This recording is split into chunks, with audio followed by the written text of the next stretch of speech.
দুঃখটা কোথায় জানেন? আমার গলসি থানায় একবার ঝামেলা হয়েছিল একটা গ্রামের নাম লিখছি না। একজন বলছে কাটুয়া থেকে এসে আমি ওরস করব এইখানে মাজারে। এরপর জায়গাটা যার, সেই ছেলেটা আমাকে খুব ভালোবাসে, ওই জায়গাটা তার বাপের, তার নামে রেকর্ড আছে সব কিছু। সে বললে আমি করতে দেবো না, আমার জায়গা আমার। তো ফাইসালা থানায় এলো, আমাকে ডাকলো, গেলাম। বললে দেখুন তো এদের মেটারটা ইসলামিক মেটার, আমরা কি করব? আমি বললাম ভাই তুমি যে মাজারে আর কি ওরস করবে, তো সর্বপ্রথম বলো ইসলাম সত্যর উপরে টিকে আছে না মিথ্যার উপরে? বাবা কথা বলে সত্যর উপরে। তাকে বললাম তোমার মাজারে যিনি হুজুর শুয়ে আছেন ওনার নাম কি? ওই যে কেউ শুয়ে নাই। আমরা তাহলে মাজারটা কি করে হলো এখানে, কবরটা? ওই যে পাথর চাবড়ি থেকে মাটি এনে করেছি আমরা, মার হারাম করকে জুতো করে, কেউ নাই, মাটি দিয়ে। শুধু তাই নয়, আমার গলসি থানায় বর্তমান জেলায় এমন গ্রাম আছে, পীর সাহেব মরে গেছে, পীর সাহেবের মাজার, তার বাড়িতে কুকুর ছিল, কুকুরটা মরে গেছে, কুকুরটারও মাজার আছে, তারও ওরস হয়। নাউজবিল্লাহ বলে। এটা আমি চ্যালেঞ্জ ছুড়ে বললাম, যদি আমি মিথ্যা বলে থাকি কালকে পুরুষ মাসে এসে আমার আব্বাজিকে জিজ্ঞেস করবেন আপনার ছেলে বলে যে এটা মিথ্যা না সত্য, আমার বাপ প্রমাণ দিবে। গ্রামের নামটা পর্যন্ত আপনাকে পার্সোনাল হলে বলে দিতাম, লাস্টে আমি ভাইজানের কানে বলে দেবো, শুনে নেবেন গ্রামের নামটা। একবার ঝামেলা হয়েছে, আমি গ্রামের নামটাও লিই নাই। তাও এই আমাদের রিজওয়ান ভাই রেকর্ডিং করেছিল, এই দুবরাজপুরের কাছে একটা গ্রামে জলসা। তো আমাদের গলসি থানায় মানে বর্ধমান জেলায় একটা গ্রামে একজনের বিয়ে হয়েছে অন্য গ্রামের ছেলে। তো আমাদের একটা সমাজের নীতি আছে, আট মোংলা করতে যাওয়া যায় না?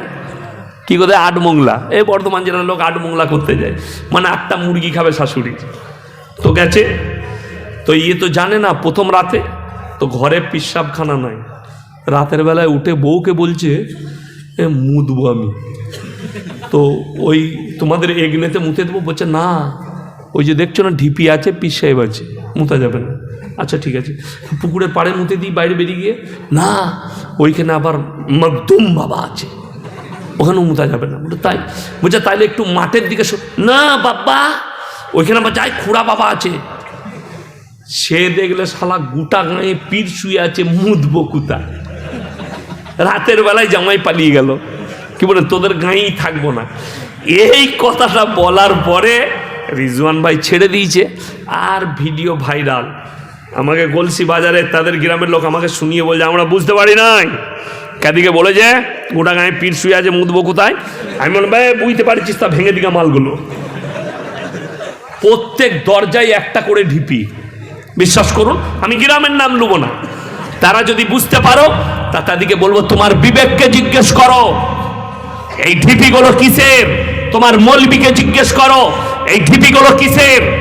আল্লাহর কসম, অনেকজন ওই ঢিপিতে মাটির ঘোড়া রেখেছে, আগরবাতি দেয়, কেউ সিজদা করে, কেউ সিন্নি দেয়।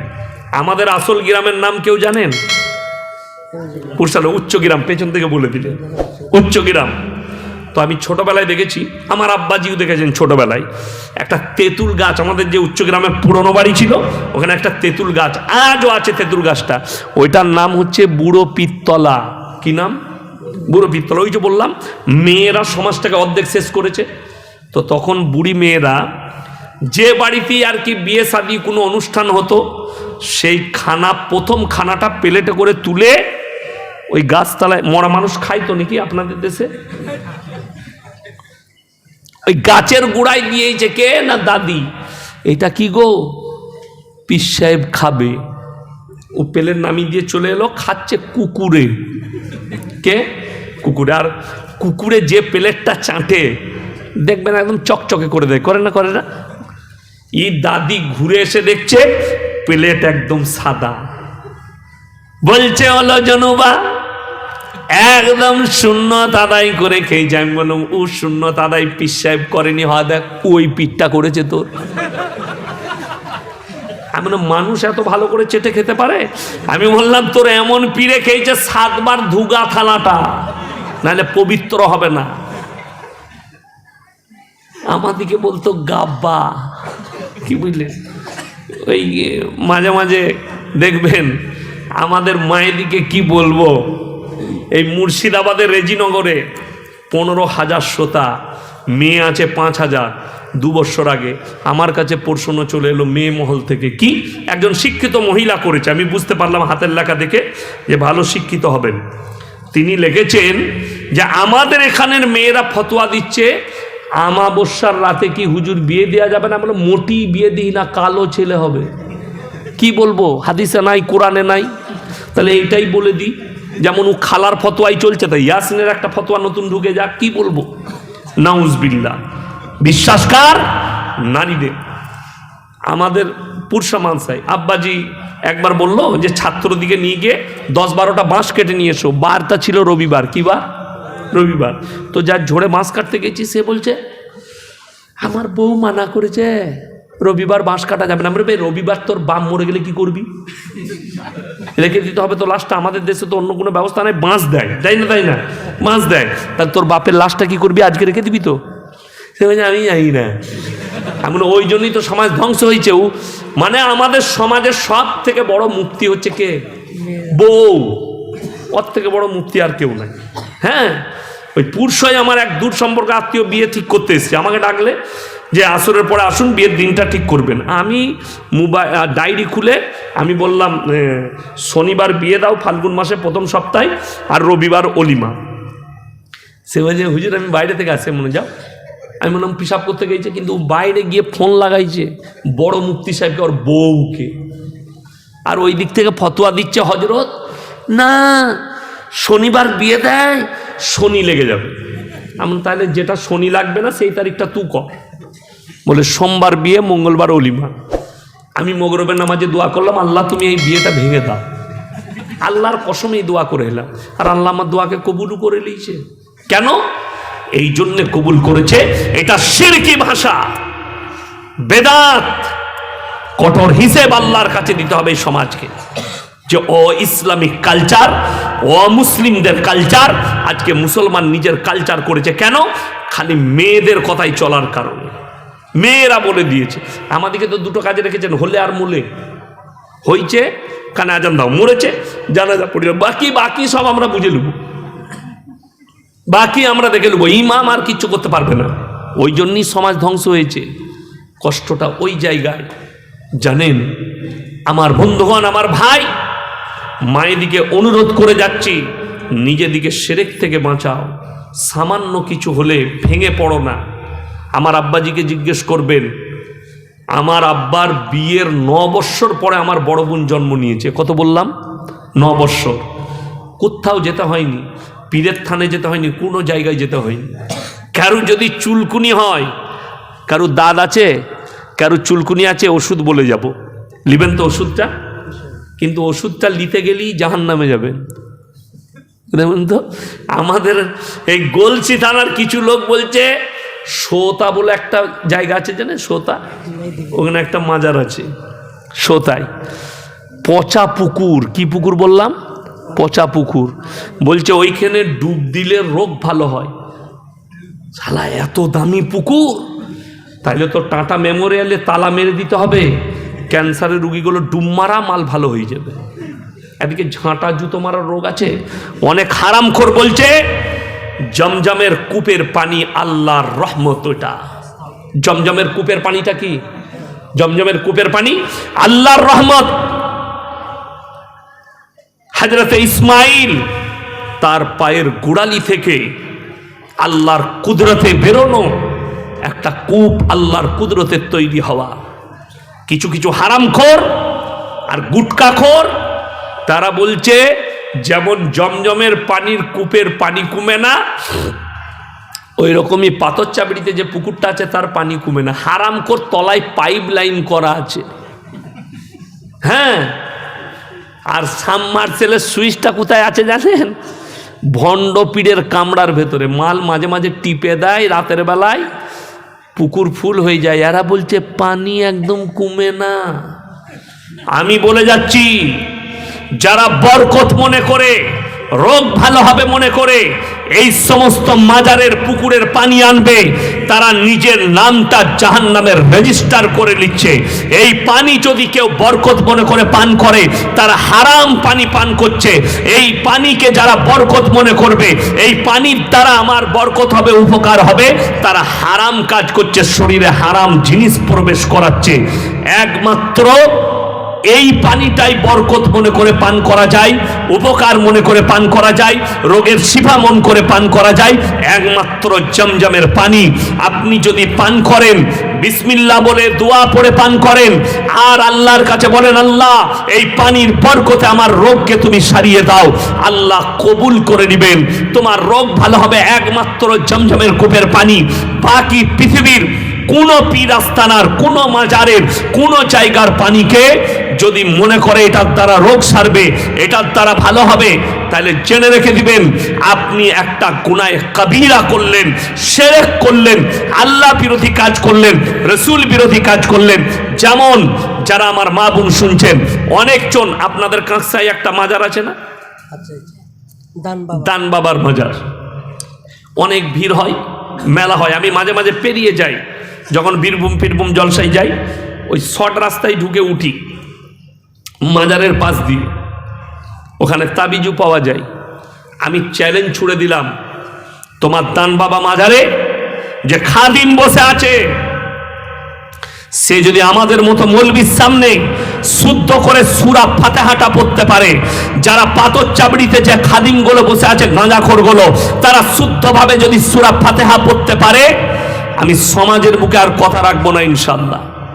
সোজা করে সূরা ফাতিহা পড়তে পারবে না, দিনের বেলায় লম্বা জামা, 500 দানার তসবিহ, রাতের বেলায় চসবি একদিকে, জামা একদিকে, গাঁজা খেয়ে হারাম করে আন্ডার প্যান্ট পরে পড়ে আছে। আপনারা ইমানদারির সঙ্গে বলুন, আমি একটা জলসায় বলেছি আর আজকে আবার বলে যাচ্ছি, কারুর যদি বউ পালিয়ে যায়, বিটি পালিয়ে যায়, কারুর বোন পালিয়ে যায়, কোথাও খুঁজে না পেলে পাথর চাবড়িতে খুঁজে পাবে, ঘর ভাড়া পাওয়া যায়। হ্যাঁ, আমাদের গলসি থানায় একজনের বউকে নিয়ে পালিয়ে গিয়েছে, পুলিশ খুঁজে বেড়াচ্ছে। আমি বললাম থানার একজন বাবুকে, কোথাও খুঁজতে হবে না, পাথর চাবড়িতে আছে মাল। বলে কেন, আপনি কি করে জানলেন? আমরা ওইখানেই তো মালগুলো ঘর ভাড়া পাওয়া যায়, যত জিনার আড্ডাখানা ওইখানে, যত রকমের বড় পাপ আছে মেলাতে হয়। ইমানদারির সঙ্গে বলবেন তো, এই দান বাবার মেলায় গাঁজার আসর বসে না? বসে না? বসে। গাঁজা হালাল না হারাম? হারাম। এই হারাম কোররা জানে না। দ্বিতীয় নম্বর, মাথায় রাখবেন, কবরে চাদর চড়ানো জায়েজ হলে আল্লাহ রসুলের কবরটা আসমান পর্যন্ত হিরেমতি মুক্ত চাদরে ঢেকে যেত। নবীজির কবরে জায়েজ নেই, পৃথিবীর আর কোনো মৌলবি মোল্লা পীর ফকিরের কবরের জন্য জায়েজ হতে পারে না। আল্লাহ রসুলের কবরে সিজদা নেই, পৃথিবীর আর কোনো মৌলবি মোল্লা পীর ফকিরের কবরের জন্য সিজদা চলবে না। আল্লাহ রসুলের কবরে ভালো মন্দ চাইতে পাবে না, পৃথিবীর আর কোনো মৌলবি মোল্লা পীর ফকিরের কবরে ভালো মন্দ চাওয়া যাবে না। আমার আব্বাজির সঙ্গে দেখা হলে জিজ্ঞেস করবেন, আজ থেকে 6 বছর আগে বাপ আর বেটা এক স্টেজে, থানাটার নাম হচ্ছে রায়না থানা, দক্ষিণ দামোদর, বর্ধমান জেলা, মসজিদের পাশেই শেওড়া গাছ। আমরা গিয়ে মাগরিবের নামাজ পড়লাম বাপ বেটা ইমামের পেছনে, আর ওই শেওড়া গাছ তলায় এক হারামখোর বসে তাবিজ লিখছে। নামাজ হয়ে গেল, তারপরেও ওর কাছে মেয়েরা ছেলেরা ভিড় করে আছে, ও তাবিজ লিখছে। আমি ইমামকে জিজ্ঞেস করলাম, হুজুর নামাজ পড়বে না? বলছে না, হুজুর জাহিরি নামাজ পড়ে না, বাতিনি পড়ে। আমরা তোর হুজুরের বীজ মারবো আজকে। আমাকে কমেন্টি ছেলেরা বললো, হুজুর এইসব নিয়ে ঝামেলা করবেন না। আমি তো ঝামেলা করবই, তা নাহলে ওনাকে এক্ষুনি ডেকে নিয়ে আসুন, আমাকে প্রমাণ দিতে হবে যে বাতিনি নামাজ আর জাহিরি নামাজ এটা কোরআন হাদিসে কোথায় আছে, প্রমাণ দিতে হবে। যেহেতু হাদিসে স্পষ্ট আছে, বুখারীর হাদিসে রাসূল আকরাম সাল্লাল্লাহু আলাইহি সাল্লাম নিজের জিন্দেগীর শেষ ওয়াক্তের নামাজ দুজন সাহাবীর কাঁধে হাত রেখে পাগুলো ছেঁচুড়ে নিয়ে গিয়ে মসজিদে নববীতে দাঁড় করিয়েছেন। নবীজি নামাজ আদায় করেছেন। নবীজির ওই অবস্থা তো নামাজ মাফ হয়নি, আর হারামখোর বলছে মারিফত পেয়েছি, নামাজ মাফ হয়ে গেছে। গাঁজা টান মারছে। শুনে নেন, ভালো কথা বলে যাচ্ছি, আল্লাহর কাছে যতগুলো নিকৃষ্ট পাপ আছে শিরকের পাপ। যদি চাদর মাজারে নয়, যদি আল্লাহকে পেতে চান তাইলে 5টা চাদর এরকম কিনে পাড়ার 5টা এতিমের গায়ে চাপিয়ে দেন, আমার আল্লাহ রাজি হয়ে যাবে। একটা মরা মানুষকে ঠান্ডা ফান্ডা কোনো আসর লাগে না, ওইটাই দুঃখ। আমি বলে দিলি খারাপ মলবি। দ্বিতীয় নম্বর, বেরেলবি ভাইদের আমি দেখলাম মুর্শিদাবাদের একজন মুফতি, তার নাম হচ্ছে মুফতি জুবের, সে ফতোয়া দিয়েছে আহলে হাদিস দেওবন্দিরা কাফের, আহলে হাদিসরা ওয়াহাবি, দেওবন্দিরা ওয়াহাবি। এদের মুরগি জবাই করা খাওয়া যাবে না, এদের গরু জবাই করা খাওয়া যাবে না, এদের সঙ্গে মিশা যাবে না। ওই হারামখোর বক্তাকে বলতে চাই, তুমি তোমার কওমের মানুষকে বলে দাও, মক্কায় যে পাথরটা বিছানো আছে ওয়াহাবিরা বিছিয়েছে। মক্কায় যে কূপটায়, জমজমের কূপে যে মেশিন লাগানো আছে যেটার দ্বারা পানি উত্তোলন করা হচ্ছে, ওয়াহাবিরা লাগিয়েছে। মক্কায় যে ইমাম আছে ওয়াহাবি, মক্কায় যে খানা খাচ্ছে হোটেলে ওয়াহাবিদের, যে রান্না করছে ওয়াহাবি। তাহলে ওইখানে তোমাদের তো হজ করতে যাওয়াও যাবে না। শুধু তাই নয়, আমি আপনাকে বলে দিই, এই নেমো খারাপ কত বড় মিথ্যাবাদী, যে আহলে হাদিসরা জাহান্নামী, দেওবন্দিরা জাহান্নামী, এরা ওয়াহাবি, এরা নাজদি, বড় বড় ফতোয়া এদের। আমি ইমানদারির সঙ্গে তাকে বলছি যে আমরা নয়, তোমাদের বড় শয়তান আহমদ রাজা বেরেলবি, কিতাবের নাম ফতোয়ায়ে রিজবিয়া, খণ্ড নম্বর 24, পৃষ্ঠা নম্বর 497, ছাপা হয়েছে করাচির মাটিতে, পাকিস্তানে ছাপা হয়েছে। সেখানে লিখে গেছে আহমদ রাজা বেরেলবি কি, মেয়েদের মাজারে যাওয়া তো দূরের কথা, নিয়ত করাটাও হারাম। তারপর ওই হারামখোর মৌলবীরা এদের মেয়েটিকে বাধা দেয় না, এদের সমাজকে বাধা দেয় না যে মাজারে যাওয়া হারাম, মাজারে যেও না, মাজারে সিজদা দেওয়া হারাম। আর আল্লাহর কৃপায় আপনি মাথায় রাখবেন, আল্লাহ আপনাকে এমন একটা সহি আকীদা দান করেছে, সহি হাদিসের ওপরে আপনি এমন ভাবে চলছেন যে আপনার বউ বিটি মাজারে চাই না, আমাদের বউ বিটিরা মাজারে চাই না, আমাদের মেয়েদিকে মাজারে যেতে হয় না। আর তোমাদের বউ বিটি মাজারে না গেলে ছেলে হয় না। আমি বললি খারাপ বলবি। হুজুর বলছে, হে মায়েরাম, যাদের বাচ্চা হচ্ছে না পাথর চাবড়িতে 3 দিন শুবেন, ছেলে হয়ে যাবে। যা বুঝে করগা। আমরা শুনেছি স্বামীর পাশে শুলে ছেলে হয়, আর হুজুর বলছে পাথর চাবড়িতে 3 দিন শুবি ছেলে হবে। পাথর চাবড়িতে শুলে কি করে ছেলে হবে? দুঃখের কথা, বেদনার কথা। ইমানদারির সঙ্গে বলুন, আমাদের মধ্যে কোনো স্বামী মারা গেলে স্ত্রী কবরস্থানে যেতে পায়? শুধু আমরা নয়, আহলে হাদিস বলুন, দেওবন্দি বলুন, বেরেলি বলুন, ফুরফুরা বলুন, যতগুলো দল আছে, কোন দলই ইখতিয়ার দেয় না যে স্বামী মরে গেলে স্ত্রী কবরস্থানে যাবে, বাম মরে গেলে বিটি কবরস্থানে যেতে পাবে। তাইলে ইয়াসিন মারা গেছে, আমার কবরে তোমার বউ কি করে যাবে? যেতে পাবে না। আজীব লাগে, দুঃখ লাগে। ওই জন্য আমি বলে যাচ্ছি, শিরক থেকে সবাই নিজেদিকে বাঁচাবেন। জোরে বলুন ইনশাআল্লাহ। খাস করে মায়ের দিকে বলছি, আপনার বাচ্চা হচ্ছে না, আপনি আল্লাহর কাছে কাঁদুন, আল্লাহ আমাকে নেক সালেহ আওলাদ দান করো। প্রত্যেক দিন নামাজের পাটিটা কাঁদুন। দেনেওয়ালা আল্লাহ, লেনেওয়ালা আল্লাহ, সমস্ত কিছুর মালিক হচ্ছেন একমাত্র আল্লাহ রাব্বুল আলামিন। জীবনে কোনোদিন আপনি এটা বলবেন না যে হুজুর আমি দান বাবার মাজারে মেলাতে যাই, খালি কিনাকাটা করে পালিয়ে আসি, আমি একবার দেখতে যাই, আমি ওখানে সিজদা দিই না, আমি ওখানে ঢুকি না, আমি ওখানে যাই না। আপনি যাওয়া মানেই সাপোর্ট করা, আপনি যাওয়া মানেই আপনার শিরকে লিপ্ত হওয়া। যেতে পাবেন না, ওই জায়গায় যাবেন না। আমার বন্ধুগণ, দুঃখ লাগে, ঝাড়খণ্ডের একটা মুফতি আছে, জাহাঙ্গীর নাম, প্রতিনিয়ত আমাকে গাল দেয়। 3 জনের নাম তার মুখে আছে, ইয়াসিন, মুমতাজুল আর রাহুল বিরাদার। এই 3 জনকে সবসময় প্রতিনিয়ত গাল দেয়ছে, প্রতি জলসায়।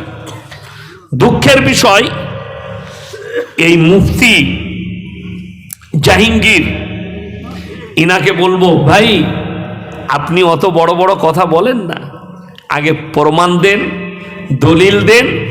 আমি একটা জলসায় বলেছি বীরভূমের, মাজারে মুরগি মান্নত, সকলে বলুন মান্নত কার নামে হয়? আল্লাহর নামে। আল্লাহ ছাড়া কারোর নামে মান্নত করা চলবে না।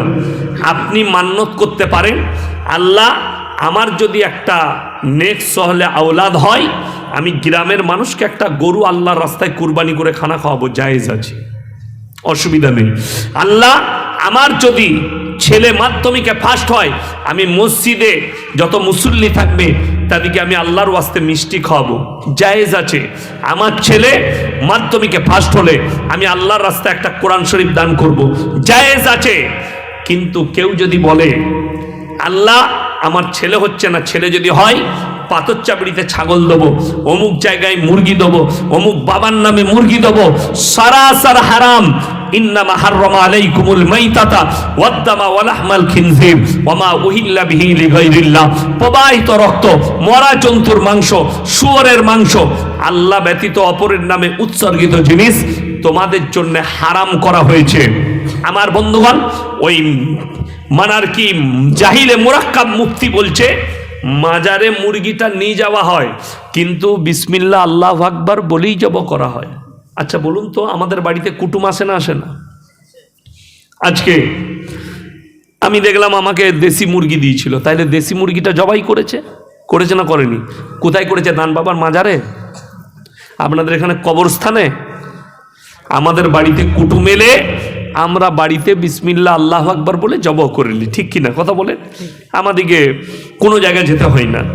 তাহলে একটা ও বলছে মাজারে শুধু আল্লাহ আকবার 1000 বার বলে, ওখানে হারাম শব্দটা এসছে আল্লাহ ব্যতীত অপরের নামে উৎসর্গ করার কারণে। চলুন আপনাদেরকে একটা সূক্ষ্মভাবে জিনিস বুঝাই, সূক্ষ্মভাবে। সেটা হচ্ছে যে এই আল্লাহ ব্যতীত, আল্লাহ কোরআনে বলেছেন প্রবাহিত রক্ত, মরা জন্তুর মাংস, শুয়োরের মাংস, যেটা আল্লাহ ব্যতীত অপরের নামে উৎসর্গ হবে, 1000 বার বিসমিল্লাহ বলে জবাহ করলেও এটা বৈধ নয়। আমার বন্ধুগণ, আপনাদেরকে অনুরোধ করছি সবাই নিয়ত করুন আমরা শিরক থেকে বাঁচব। সকলে জোরে বলুন ইনশাআল্লাহ। কি আছে?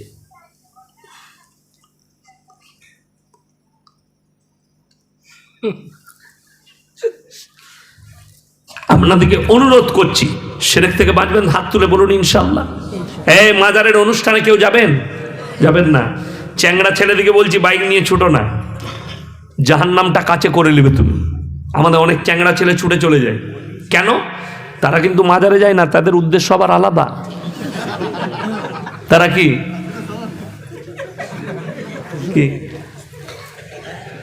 মেয়েদিকে ধাক্কা দিতে যায়। কি প্রশ্ন করলে? ওয়াকফ সম্পত্তি, আমি এখনই মোবাইলে দেখছিলাম 3 মাস সময় বাড়িয়েছে। যাই হোক, আপনাদেরকে একটা কথা বলি, মসজিদ মাদ্রাসা যা আছে, যাদের ওয়াকফ পোর্টাল এখনো হয়নি করেলেন। সম্পত্তি হচ্ছে আল্লাহর, ওয়াকফ সম্পত্তি কার? আল্লাহর। আমরা দিয়েছি আল্লাহর রাস্তায়, সম্পত্তি আল্লাহর।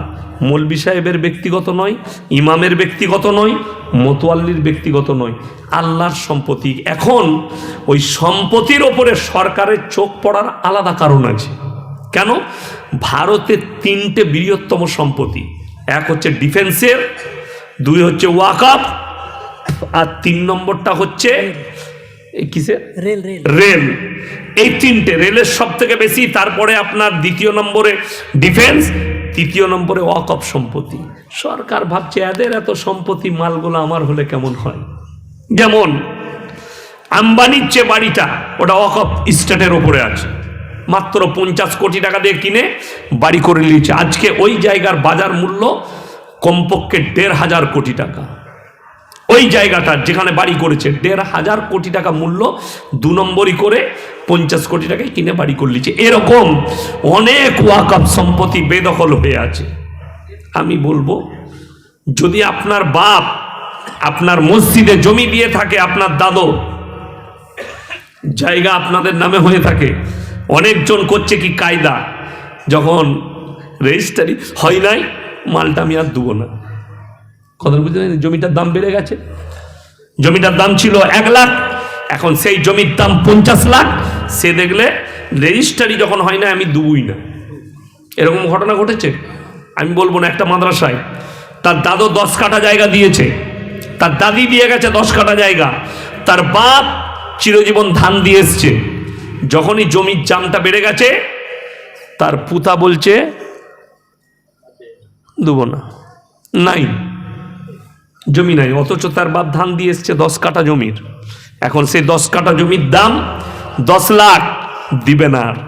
কিন্তু আপনি বলুন তো, কিয়ামতের দিনে ফেরত দিতে হবে না? হবে না? আল্লাহর সম্পত্তি, যাবেন কোথায়? দ্বিতীয় নম্বর, লাস্ট কথা বলছি, শুধু হারাম ওই মাজার নয়। এই আমাকে প্রশ্ন করেছে, ঈদ উপলক্ষে সংস্কৃতি অনুষ্ঠান, সংস্কৃতি অনুষ্ঠান ঈদ উপলক্ষে কোথায় পেলেন? কে বলল? আমাদের দেশে তো ঈদ উপলক্ষে বুগি বুগি ড্যান্স, ঈদ উপলক্ষে ড্যান্স হাঙ্গামা। এই হারাম কাজ কোথা থেকে পেলেন? যদি মনে হয় যে ইসলামিক কোনো আলোচনা শুনবো, মৌলী সাহেব ভালো আলেম ডেকেলেন, মসজিদের ভেতরে আধ ঘন্টা, 1 ঘন্টা, 2 ঘন্টা, মগরবের পরে একটু নসিহত শুনেলেন যে ঈদ খুশি কাকে বলে। আমাদের দেশে খুশি মানে কি আন্ডারপ্যান্ট পরে নাচো, তাই না?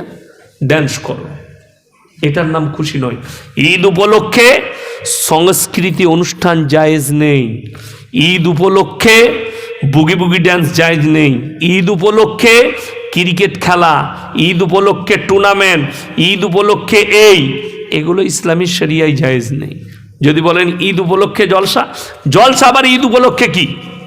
ঈদ উপলক্ষে জলসা নয়, জলসা হচ্ছে সিরাতুন নবীর, নবীর সিরাত বায়ান হবে, সুরাত বায়ান হবে, আদর্শ, ইসলামের আদর্শ বায়ান হবে। জলসা আপনি যে কোনো সময় করতে পারেন। ওই জন্যে সকলকে অনুরোধ করব, আল্লাহ তাআলা আমাদের সকলকে কবুল করুক, আজকের রাত্রিকে কবুল করুক, আজকের জলসাকে আল্লাহ কবুল করেলেন। আল্লাহ আমার মা বোন সকলকে শিরক আর বেদাত থেকে বাঁচাক, হেফাজত করুক, বদদিনী থেকে হেফাজত করুক। যে ভাইয়েরা জলসা দিয়েছে, অনুরোধ করব, এখন দুঃখ কোথায় জানেন?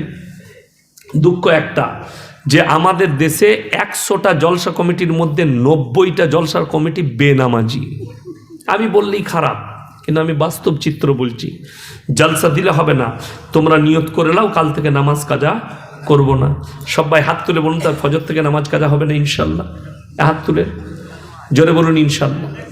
হ্যাঁ, আমাদের বর্ধমান জেলার লোক ভয়ে ইনশাল্লাহ বলে না। যদি ফেরে পড়ে যায় কাল থেকে পড়তেই হবে, ইনশাল্লাহ বলবি না, খালি হাতটা তুলে দে নাকি না। আপনি পড়বেন, হিদায়তের মালিক আল্লাহ, আপনি উপকারিত হবেন। আমি পড়বো, আমি উপকারিত। যে ভালো কাজ করবে আল্লাহ পুরস্কার করবে, খারাপ কাজ করলে তিরস্কার। ওই জন্যে যারা জালসা দিয়েছেন, আল্লাহ তাদের নেক উদ্দেশ্যকে পূরণ করুক, আল্লাহ কামিয়াবি দান করুক, আজকের জলসাকে কবুল করুক। জলসা আপনার সেক্রেটারি, কেসিয়ার যারা আছে, আল্লাহ কবুল করুক। এই জলসার সভাপতি সাহেব, যত বক্তা যারা আমরা এসছি, মৌলবি, আলেম, উলামা, বললেওয়ালা, শুননেওয়ালা, উভয়কে আল্লাহ কবুল করুক। আপনারা আমার জন্য দোয়া রাখবেন, আমি আপনাদের জন্য দোয়া রাখি। লাস্টে একটা কথা খালি বলবো, যে আপনারা দোয়া রাখবেন। আমি একটা খুব বড় মেয়েদের মাদ্রাসা করছি, পারাজ মোড় থেকে ঢুকে জাগুলিপাড়া মোড়ে একটা মাদ্রাসা হচ্ছে। নার্সারি স্কুল থেকে একবারই আপনার মলনা পাস, ক্লাস 10 আর এইদিকে মলনা পাস পর্যন্ত থাকবে। কাজ শুরু হয়ে গেছে, দোয়া রাখবেন, আল্লাহ যেন কামিয়াবি দেয়। আর একটা মাদ্রাসা গলসি বাজারে আমার করার ইচ্ছা আছে, জায়গা দেখাশোনা চলছে। সেটা একমাত্র 7 বছরের ছেলে নেব। ক বছর বললাম? 7। তার গোসল করানো, তাকে খাওয়ানো, তার দেখাশোনা করা, এবং 3 বছর সময় নেব, তাকে হাফিজে কোরআন করে দেবো। তারপরে ভালো স্কুল, ভালো কনভেন্টে দিবেন, ভালো মিশনে দিবেন। সেই ছেলেটা তারপরে ডাক্তার হোক, মাস্টার হোক, আল্লাহ যাকে যেরকম যোগ্যতা দিবে সে সেটা অর্জন করবে। কিন্তু কেউ যদি আবার চায় আমার ছেলে হাফেজ হয়ে গেছে, তাকে মলনা করব, কারি করব, মুফতি করব সেটা আপনার ব্যক্তিগত ব্যাপার, কিন্তু আমার উদ্দেশ্য থাকবে একটা ছেলে হাফেজ হোক, আমার কাছ থেকে 10 বছরে হাফেজ হয়ে যাওয়ার পরে ভালো পড়াশোনা করে, ভালো লেখাপড়া করে ডাক্তার হোক, উকিল হোক, ম্যাজিস্ট্রেট হোক, এই নিয়তে একটা মাদ্রাসা করছি। আমার নিয়ত আছে, আপনারা দোয়া করবেন আল্লাহ যেন আমাকে কবুল করে। আর হুমায়ুন কবিরের বাবরি মসজিদে আপনি বলেছেন টাকা দেব, আপনি কি বলতে চান নিয়ে? দেখুন, মসজিদ আল্লাহর ঘর, যে কেউ করতে পারে। এখন কেউ যদি বলে যে কেউ মানে কোনো মুসলমান ব্যক্তি তার বাপের জায়গায় সে মসজিদ করবে এবং টাকা হালাল টাকা হতে হবে, হারাম টাকা নয়, আল্লাহর ঘর হবে, মুসলমানদের অনুদানে হবে। এখন কেউ যদি বলে যে সে মসজিদ করবে কেন, স্কুল করুক, কলেজ করুক, এটা করুক, আমি আপনার যুক্তি মেনে নিলাম। এখন উনি যদি আপনাকে বলে যে এই মসজিদে, অনেকজন বলছে যে এই মসজিদগুলোতেই মুসল্লি নাই, আবার একটা মসজিদ করে কি হবে? আপনাকে আমি পশ্চিম বাংলায় 100টার মধ্যে 90টা গ্রাম দেখিয়ে দেবো মসজিদে খালি ঝগড়া হওয়ার কারণে তার পাড়ায় আর একটা মসজিদ করেছে। ঠিক বললাম না ভুল বললাম? কথা বলেন। তাহলে সেই মসজিদটা তুমি বাধা দিলে না, যে গ্রামে আর একটা মসজিদ থাকতে আর একটা কেন করছিস, এটাতে কর। তাইলে তোমাকে যুক্তি দিতে হবে, মসজিদ হোক, পাড়ায় পাড়ায় হোক, কিন্তু মুসলমানের দায়িত্ব হচ্ছে নামাজ পড়া। মসজিদ তৈরি করাটাই বড় জিনিস নয়। আমি তো নিজে বলেছি গত বছরে যে আমি টাকা দেবো, আমি নিজে বলেছি তৈরি করুন, টাকা দেবো, হিস্সা নেবো। শুধু ওখানে কেন, আমাকে একজন রানাঘাট থেকে ফোন করে বলছে আমরা একটা বাবরি মসজিদ তৈরি করবো। আপনি করুন, আলহামদুলিল্লাহ। বলছে আপনি টাকা দিবেন তো? হুমায়ুন কবিরকে টাকা দেবো বলেছেন? আমি অবশ্যই তোমাকে দেবো, আল্লাহ আমাকে যতটা যোগ্যতা দিবে ততটা দেবো। তবে তুমি যদি বলো গোটাটাই করে দিতে হবে, তাহলে আমার বাপের যত সম্পত্তি আছে সেগুলো বেচেও হবে না, ভিক মাংতে হবে। ইসলাম তো ওটাও নিষেধ করেছে যে সব দান করে দাও না। মসজিদটা বাবরি বাবর সম্রাটের নামে কি করা যাবে ওইটা? দেখুন, বাবর সম্রাটের নামে কেউ যদি নেক উদ্দেশ্য নিয়ে করে, বাবরের নামে মসজিদ করতে হবে এরকম কোনো জরুরি নয়। এখন মসজিদ যে কোন নামে করতে পারে। আমি মসজিদ করছি, ইয়াসিন নাম দিয়ে দিলাম, কি বলেন? অনেকজন নাম দিয়েছে, মক্কা মসজিদ আছে, মদিনা মসজিদ আছে, কি বলেন? বাংলাদেশে দেখবেন অনেক ব্যক্তির নামে মসজিদ আছে, ভালো ভালো সাহাবীদের নামে, বাইতুল হারাম, কি বুঝলেন? অনেক রকম মসজিদ আছে। এখন বাবর হচ্ছে ভারতের একজন বিতর্কিত লোক। কি লোক বললাম? বিতর্কিত লোক। বিতর্ক হয়েছে সেটা নিয়ে। দেখুন, এখন এমন পরিস্থিতিতে পৌঁছেছে, আমি না পক্ষে না বিপক্ষে বলতে পারবো। তবে মসজিদ কেউ যদি তৈরি করে, একটা মুসলমান হিসাবে আমি তার পক্ষেই থাকব। এখন কি নাম দিচ্ছে না দিচ্ছে, এর ভেতরে অনেক বড় কাহিনী আছে। সেই কাহিনীতে আমি না ঢুকতে চাই, না আমি ওখানে জড়াতে চাই। আমার মতো মৌলবি সাধারণ ব্যক্তি আমরা, কেউ মসজিদ করছেন তার পক্ষে আছি, কেউ বিরোধিতা করছেন সে তার যুক্তিতে করছে, সে করবে, করুক। কিন্তু এইটার ভেতরে আপনারা দেখছেন 1 সপ্তাহ ধরে যে নাটকীয় মোড় চলছে, সেখানে আমাদের মতো মৌলবিদের না জড়ানো উচিত আমি মনে করি। আমাদের মতো, আমি ব্যক্তিগত আমি জড়াইনি, আমারও ইনভাইট আছে কালকে যাবার, কিন্তু আমার সময় হবে না, আমার সময় অভাব, আমি যাব না। এরপর কে যাবে তার ব্যক্তিগত ব্যাপার, কে যাবে তার ব্যক্তিগত ব্যাপার, কে যাবে না আমি কেউকে নিষেধ করতে পারবো না যে মসজিদ উদ্বোধন হচ্ছে যাও না, নিষেধ করতে আমি পারবো না। কেন? আল্লাহর ঘর কেউ করছে, নামাজ হবে, সেখানে সে করতেই পারে। তবে অনুরোধ করব যে মুসলমান যেন বিপদগামী না হয়, মাথায় রাখবেন। আবেগ ভালো লয়, বিবেক ভালো। কোনো জিনিস আবেগে করবেন না।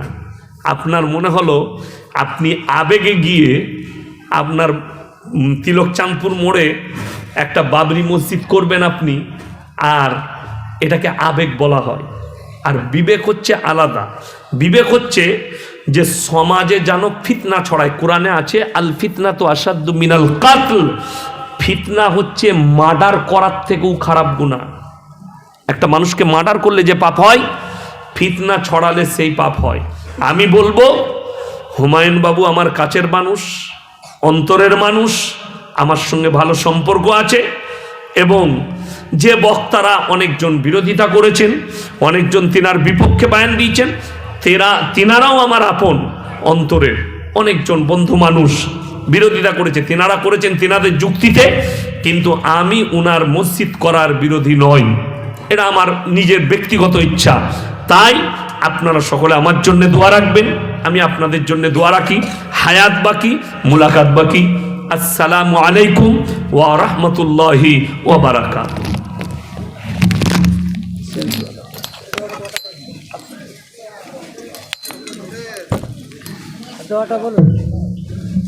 সুবহানাল্লাহি ওয়া বিহামদিহি সুবহানাল্লাহিল আলিয়্যিল আযীম। সুবহানাকা আল্লাহুম্মা ওয়া বিহামদিকা ওয়া নাস্তাগফিরুকা ওয়া নাতুবু ইলাইকা। আব্দুল্লাহ ইতাবা